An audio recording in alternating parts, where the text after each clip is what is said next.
victorious 400-metre relay team, the other a weightlifter who took bronze at the event in Indonesia.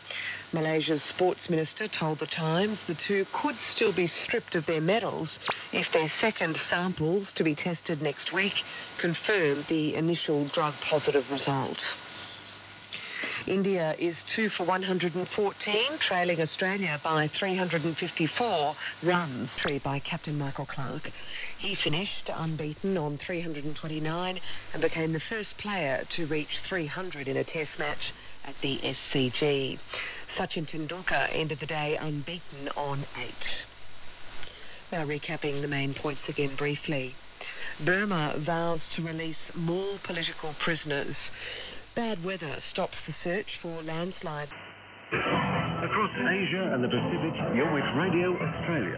And around Australia, this is ABC News Radio. Hello, Phil Castellucci here with you.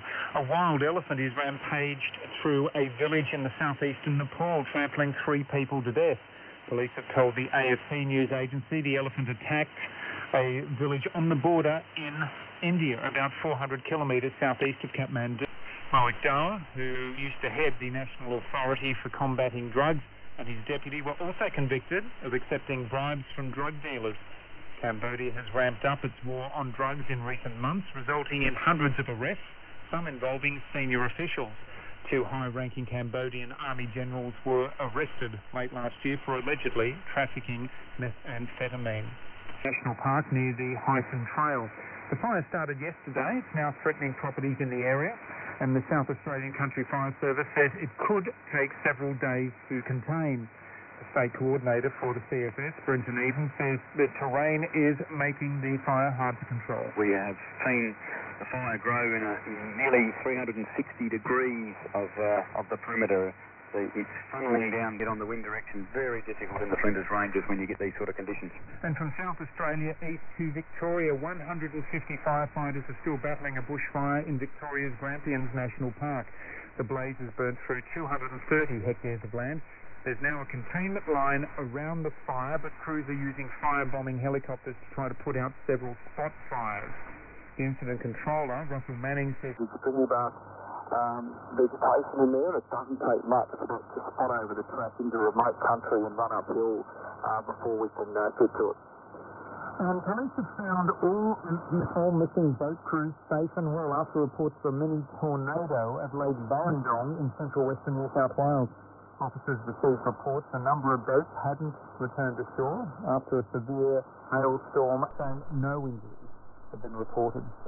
To North Queensland in the east of Australia, where 4 people are being tested after coming in contact with a horse that died from the Hendra virus. Stephanie Smale reports. The horse fell ill on a property southeast of Townsville on Tuesday. Queensland's chief vet, Rick Simmons, says its condition deteriorated quickly. The Hendra virus has a great rapid effect and tends to kill animals. Across Queensland and northern New South Wales. a tuna fish has been auctioned at the Tokyo Fish Market for a record price of nearly $750,000. It's a 269-kilogram bluefin tuna. It was caught off northern Japan. It was bought by the owner of a local chain of sushi restaurants.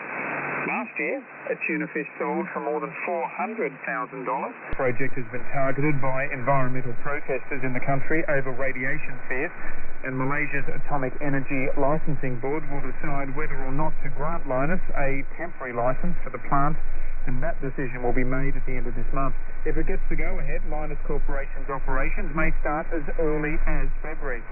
Rare earths are used in electronic gadgets and hybrid cars. 66.2 British pence, 79.2 Japanese yen, 79.9 euro cents. West Texas crude is at 103 US a barrel. Spot gold is buying $1,616 US dollars an ounce. That's up $5. Let's go to sport now. And hello to Sean Walker. And hello to you too, Phil Castellucci. So it's all about cricket at the moment. India 2 for 114, trailing Australia by 354. Full century by the captain, Michael Clarke.